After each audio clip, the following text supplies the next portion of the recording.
The Panthers were back on the field on Tuesday for day one of OTAs. Is there already a major injury concern on offense? We'll talk about that right here on Locked On Panthers.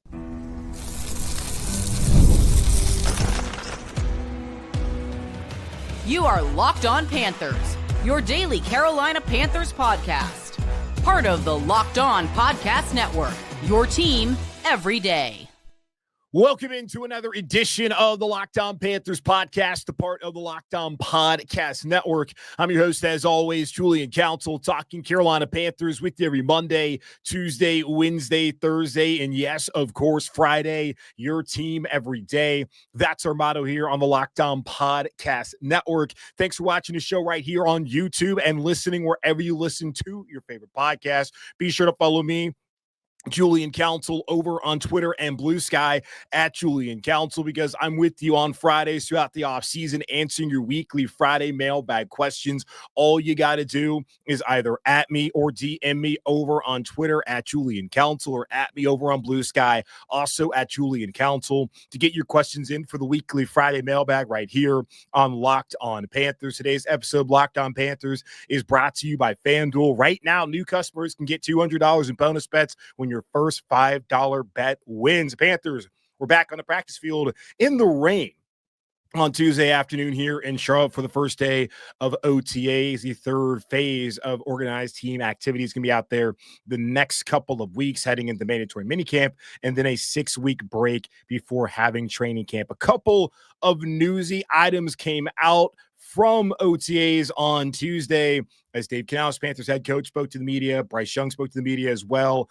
So did Xavier Legette. So all three of those guys had some interesting things to say. But I think the biggest news that came out from OTAs on Tuesday was who was not out there on the practice field and why. And that big news was that Tommy Tremble was not out there. First reported by Joe Person that he had successful back surgery last week. Dave Canales says that he expected him to be ready for the start of training camp, but then we found out a little bit later on that it actually appears to be a little bit more serious than he's going to miss up until training camp. A Panthers spokesperson clarified to Joe Person that Tommy Tremble will be rehabbing from the start of training camp. He's expected to start on the PUP list, that's physically underperformed list. No timeline for his return to game action, but not expected to be season ending. So he will miss the first 4 weeks of the season when he starts off on PUP. So unfortunate if that's going to be the case for Carolina, as Tommy Tremble, who is their most seasoned, their veteran tight end in that room, is not going to be available at the beginning of the year,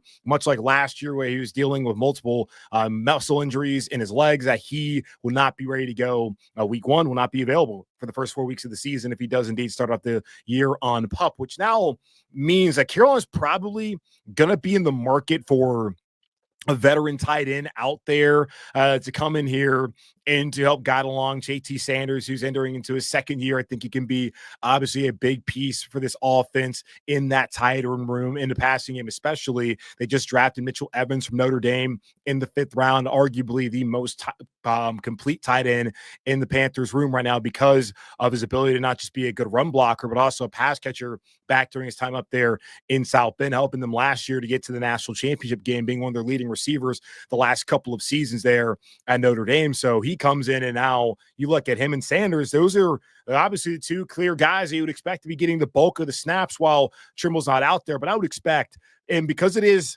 late May, there's still plenty of time, got all of June, got all of July to get this roster together, and really all of August. They got 3 more months. Like, I do think that they will be able to go out there and add someone at some point in time. I think the preference would be to have someone ready to go as a veteran during training camp, to have them up to speed. If you have to, you can make a waiver wire claim after roster cut down at the end of August. But I do not think that they're just going to rely on Mitchell Evans and JT Sanders. That would not be wise. They want to add another veteran body if Tommy Tremble is indeed going to miss the first couple weeks of the season if he starts off on PUP because of that back surgery he had last week. I don't have any details on what that back issue is, or at least was, but he not going to be available as of this point in time. A couple of other guys who had some ailments, outside linebacker DJ Wonnum, who last year he had missed some time early on because he was recovering from the partially torn quad that caused him to miss the last couple of games of his Vikings career. And then he had the blood clot that caused him his first 9 games of last season.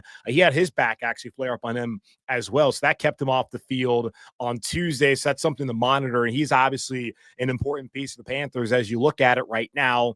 Probably the top edge rusher, maybe by default, also by potential that he has in there in that room. And as what we saw the second half of the year when he came in, had those 4 sacks. If you look at it, if he might have played those first 9 games, he potentially reaches that 8 sack total that he reached 2 times in Minnesota, including his final year with the Vikings in 2023. So he's important as there's 2 young guys in that room who were just drafted on day 2 of this NFL draft back in April, that being Nick Scorton from A&M in the second round, then Princely Umanmielen in the third round from Ole Miss. 2 guys are going to be relied upon now that Jadeveon Clowney's not around, but good for them to have an opportunity to get in there early on and to participate with the first team. And don't get too caught up in all this. I put this out there as a retweet from Mike K. Someone was asking just about the rotations there. He's like, don't get too caught up in it because they like to mix and match to be able to get some guys in there as far as just continuity, that kind of thing. So that's really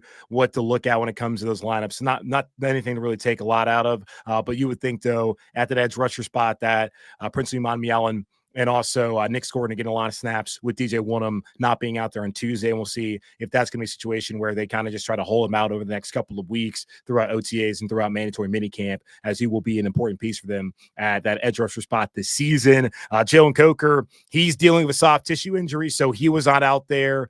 Derrick Brown, he was back practicing for the first time since he tore his meniscus there week 1 in New Orleans. Of course, missed the final 16 games of last season. So that is a good sign that he's got to do the math. I think 8 months removed from that injury and from that surgery. So for him to be out there, not in team drills, still OTA is not a huge deal, but not a part of team drills, but out on the field, working off to the side, also working in there individually. That is a good sign as far as his availability once training camp gets here. Of course, once the preseason rolls around for Derrick Brown to be available. So good news as far as that goes. And talk about receiver, Jalen Coker, him dealing with an injury, Xavier Legette. He's somebody who got to speak to the media on Tuesday. He was all smiles, and Dave Canales to talk about. He just looks at it. He's so much more comfortable being in year 2 up in the system. He's playing a lot faster than he was last year, and that's a key piece. Like, you do see those rookies take that jump, or the guys come to their second year, they take that big jump from the rookie season to their second year now that they know what the plays are, what's expected of them. They are someone who's already becoming a leader in that locker room. So that's great to see. And even, I mean, he was up there smiling. And honestly, when is he ever not? I mean, there's only been a few times. I think after his first training camp practice, he was not very happy about his performance and he thought he could do better. And, you know, he did improve throughout the season. As we saw, he had some of those issues like catching the ball. And he's talked about, you know, getting open wasn't a problem. He's been watching the film with Panthers wide receiver coach Rob Moore, and it's all about catching the ball. It's not about getting open and all of that. And next gen stats may disagree, but still, it didn't seem like XL had that problem like you had seen the year prior in 2023 when none of those receivers, not named Adam Thielen, could get any sort of separation at all. And he's all smiles, and he's excited about the situation with him and Tet McMillan moving forward, as he doesn't look at it as a 1 or a 2 situation. He thinks that both those guys are going to be problems for the defensive side of the ball. So it seems going to account for both of them moving forward. And I really hope that will be the case. And you look down the road, Hunter Renfrow, Dave Canales talked about him, how he's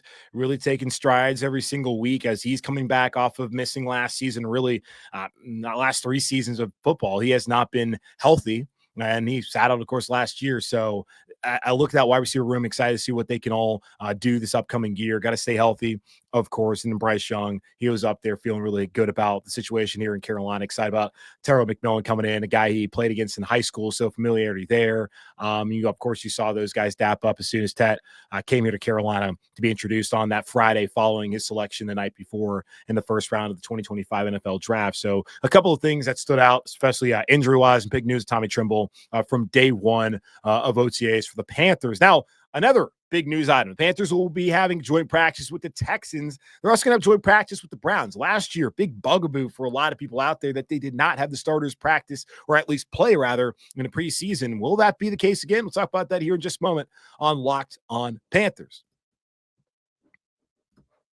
The NBA playoffs are in full swing, and every night delivers highlight-worthy performances, major momentum shifts, and can't-miss moments. Whether it's a game-winning shot or a breakout player, there's never been a better time to get in on the action. FanDuel makes it easy to stay in the game before tip-off and live with player props, performance trends, and same-game parlays. Fans have more ways than ever to play smart and win big. If you think that Shai Gilgeous-Alexander is going to keep it rolling with the OKC Thunder and get them to the finals, why not back it up with the same game parlay? New to FanDuel, it's the perfect time to sign up. Head to FanDuel.com and place your first $5 bet. If it wins, you'll get $200 in bonus bets. Make every moment more. FanDuel, official sports betting partner of the NBA. News came out on Tuesday during day one of OTAs from Coach Dave Canales here in Carolina that the Panthers, prior to their week 2 preseason game on the road against Houston Texans, their only road preseason game, that they'll be having a joint practice with the Texans. They're also scheduled to have a joint practice with the Browns prior to their week 1 preseason opener here in Charlotte. And right now, nothing scheduled for Pittsburgh, which will be a Thursday night game. So probably not something that they're going to be looking to do. I believe that would be a short week for them, as the first preseason game will be on a Friday night. The second one will be on a Saturday, and then that Pittsburgh game will be on a Thursday. So unlikely with a short week, I would think that they'd want to go and try to do joint practices with the Pittsburgh Steelers. But good to see. This has been a trend where a lot of teams in the NFL have at least one. There's plenty that actually even do have 2. And Carolina last year only had that one with the Jets because of the prior relationship that former head coach there in New York, Robert Saleh, and Dave Canales had. And I do think that those end up being a little bit more beneficial just because they can be more in a controlled environment. And you do see the starters getting in plenty of reps in those situations. And yes, they do become chippy. We'll not forget about Terrace Marshall Jr. last year catching, 2 touchdowns and looking like, oh, maybe Carolina has something in him, and dropping that ball on DJ Reed. And then Chuba Hubbard taking a pretty nasty hit. And thank God, especially looking at how well he performed last year, that was not a significant injury. It looked like he had hurt his knee as he kind of had fallen before he got hit, but still that left some bad blood during those joint practices. And then we didn't see the starters at all on that Saturday. You go back to week 1 of the preseason up there in New England, didn't see any of the starters. I think Mingo may have been the only one you had seen out there. Then week 3 against Buffalo, the Bills not playing their starters, but Carolina had their starters go out there and play one possession, both on offense and on defense. Offensively led to a touchdown. Defensively, they got off the ball. And okay, that was all that apparently Dave Canales and his staff needed to see. But we did see how things played out for the Panthers week 1, as Bryce Young was hellacious and the defense was possibly worse. And then week 2, defense still not good. Bryce Young still not good. And it took until week 3 for them to really get clicking with Andy Dalton in there at quarterback, and the defense playing much better against a Raiders team where offensively, as we saw last year, they weren't very good, but still 2 weeks that were really bad on both sides of the ball. And you had to have wondered why not give, especially your quarterback, Bryce Young, playing in a new system with a new offensive line, new weapons, why not get him those on-field reps in a real game environment? And joint practices, while I do believe just because of the situations you can play and manufacture in practice, that can be more beneficial than necessarily going out there and playing one drive. Because that's what they're doing in the preseason. It's gone from where you would see them go one drive, then you'd see them go maybe a couple of series, and then they would play the whole first half, to where you don't really get a lot of those dress rehearsals. And there's plenty of people out there like Sean McVay, and it's worked out for him, where he says that Matthew Stafford will never play for me in the preseason. That has been the case. They have been able to win a Super Bowl. They went to the playoffs last year and were very close to knocking off Philadelphia in the snow. So you don't have to play in the preseason. But I look at this team where I don't think that, unless it's Derrick Brown coming off of injury, or it's Adam Thielen at this stage of his career, I don't really think there's too many guys that are exempt from playing in the preseason. I suppose J.C. Horn might be somebody just because of his injury history, but still, I think he should be getting a couple of reps out there. And certainly Bryce Young is somebody who still, I think, needs to be out there with Tedero McMillan, with Jalen Coker, with Xavier Legette. None of these guys have earned the opportunity at this point in the career to not play in the preseason. And when you're coming off a 5-win season, I know they look good in the second half of the year, but they still were 5-11 or 5-12.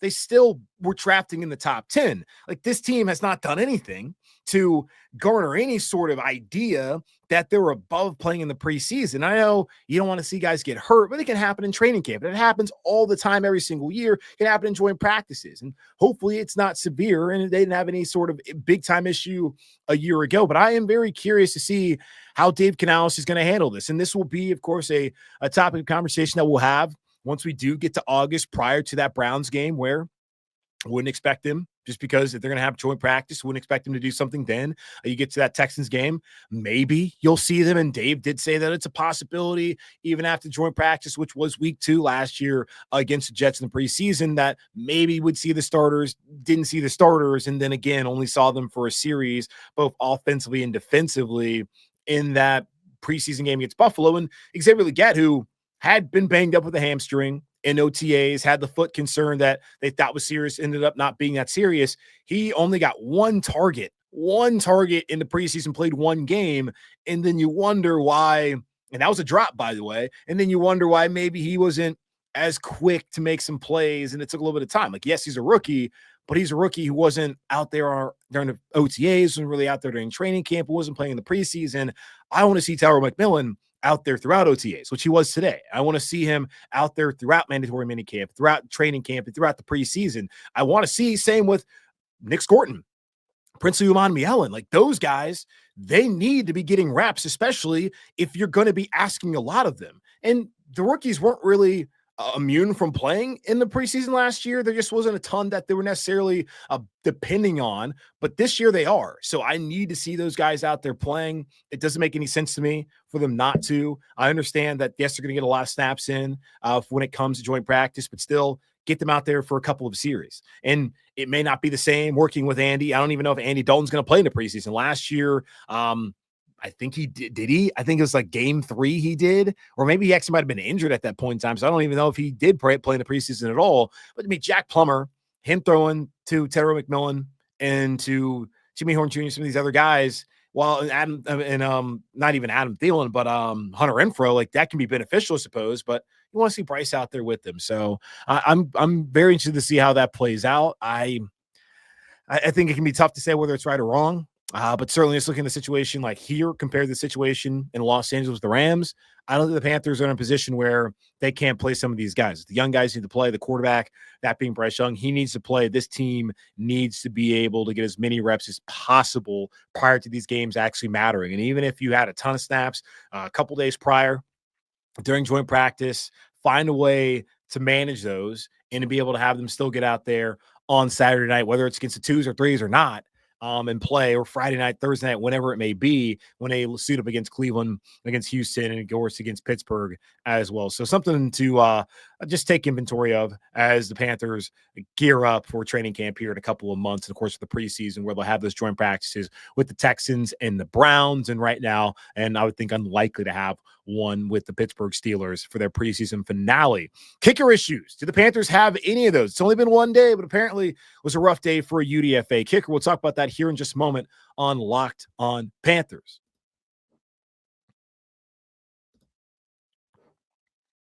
Talked about this on yesterday's show as we were previewing day 1 of OTAs, and really the next couple of weeks of OTAs, and then heading into mandatory minicamp, what to look out for, and also understanding that competition while center, that'll be interesting to see just how Cade Mays and how potentially Brady Christensen, but certainly Austin Corbett rotate in and out. That will be something just to look at. But as I stated earlier and was put out there with Mike Haley, Charlotte Observer, they like to mix and match just to get some of those guys working with other people and build up that continuity. So not too much to take from that.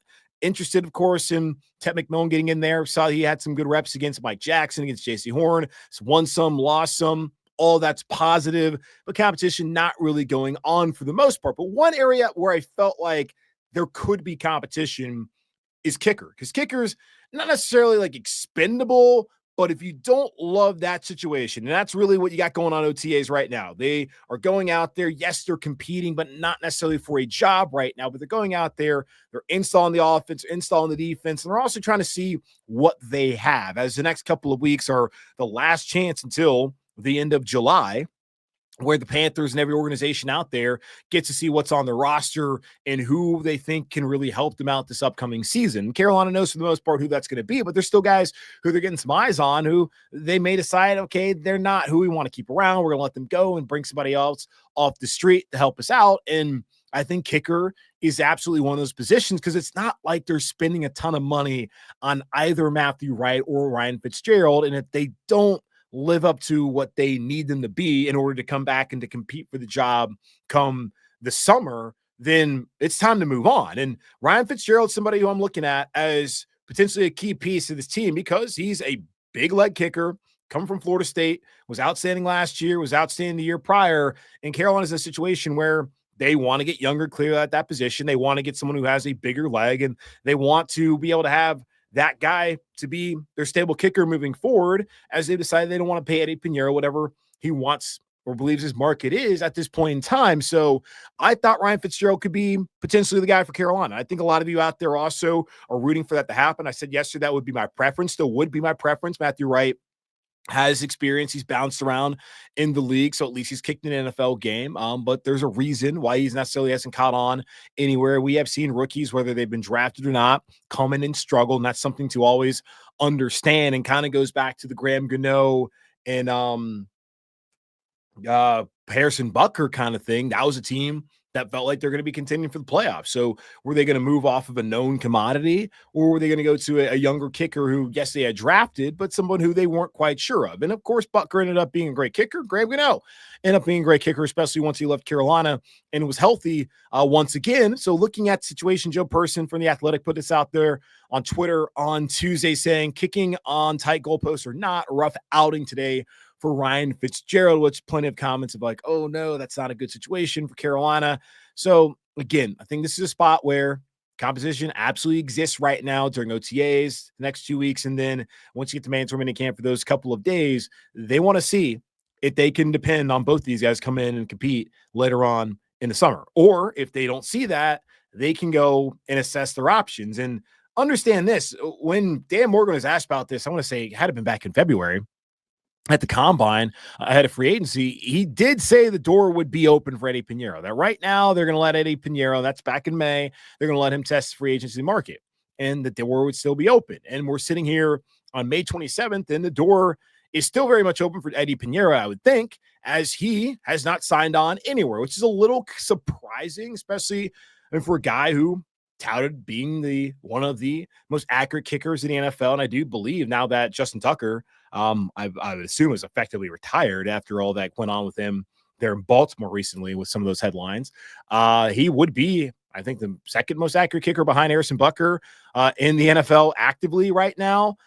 So I do want to see what happens if Fitzgerald continues to struggle. And again, it's only one day. They're out there. It's raining, and you're going to have to make kicks in the rain. It's tight goalposts. It's a lot different than college. So he's still getting acclimated to the NFL. So I don't know if there's any reason to panic, but just something to look at, and got to come up with something to talk about here on this show. Maybe not too crazy right now. And today was another one of those situations where, damn, would be really nice if the Panthers had an indoor facility and they're not out there in the rain, especially in May. Like, come on. But so we'll see, because I got to imagine that if they look at it and they're like, "Ooh, this is not a good situation," that they would figure out a way to sign Eddie to a deal that both the team and he could have come to agreement about.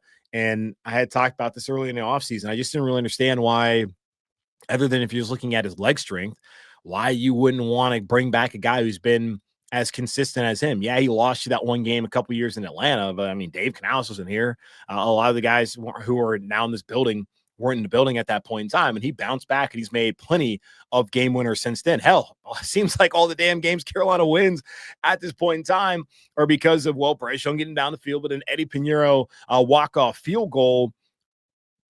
To me, that's someone you keep around. You look at just the cap, it goes up every year. The percentage of what these kickers are making, it's like less than 2%, right above 2% of the salary cap. And you don't want to spend that kind of money for an accurate kicker, someone who can help you win games. That, to me, doesn't make a lot of sense, but to each their own. We'll see what the Carolina Panthers decide to do there, as maybe kicker issues, but again, just one day, young guy getting acclimated, TBD on all of that. But that's going to wrap up this edition of the Locked On Panthers podcast, part of Locked On Podcast Network, hosted by yours truly, Julian Council. Again, y'all subscribe or follow the show for free over on YouTube or wherever you listen to your favorite podcast. And be sure to follow me, Julian Council, over on Twitter and Blue Sky at Julian Council, where on Friday I'm back answering your weekly Friday mailbag questions. In the meantime, be safe, be happy, be whole. As always, keep pounding, and I will talk to y'all on Wednesday.